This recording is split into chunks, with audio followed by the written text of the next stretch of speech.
తెలుగు రాష్ట్రాలకు కేంద్రం good news చెప్పింది. ఏపీ, తెలంగాణలో మరో 2 కొత్త ఎయిర్పోర్ట్ల నిర్మాణానికి గ్రీన్ సిగ్నల్ ఇచ్చింది. ఏపీలో భోగాపురం విమానాశ్రయం ఆపరేషన్ త్వరలో ప్రారంభించేందుకు సిద్ధమైంది. మామునూరు విమానాశ్రయం శంకుస్థాపన ముహూర్తం సిద్ధం చేశారు. ఉడాన్ 2.0లో భాగంగా 2 రాష్ట్రాల్లో నిర్మించనున్న కొత్త విమానాశ్రయాలపై 2 ప్రభుత్వాలతో చర్చల తర్వాత ఎక్కడ నిర్మించాలనేది నిర్ణయించారు.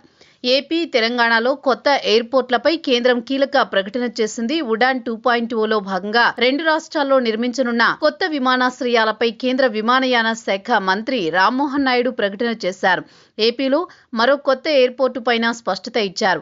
కొత్త విమానాశ్రయం పల్నాడు జిల్లాలోని నాగార్జున సాగర్ వద్ద కొత్త ఎయిర్పోర్ట్ నిర్మించనున్నట్లు రామ్మోహన్ నాయుడు ప్రకటించారు.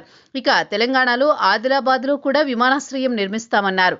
దీనివల్ల ఆ 2 ప్రాంతాలకు ఎయిర్ కనెక్టివిటీ లభిస్తుందని, లాజిస్టిక్స్ రంగం అభివృద్ధి చేయడం వల్ల స్థానిక యువతకు ఉపాధి అవకాశాలు లభిస్తాయని తెలిపారు.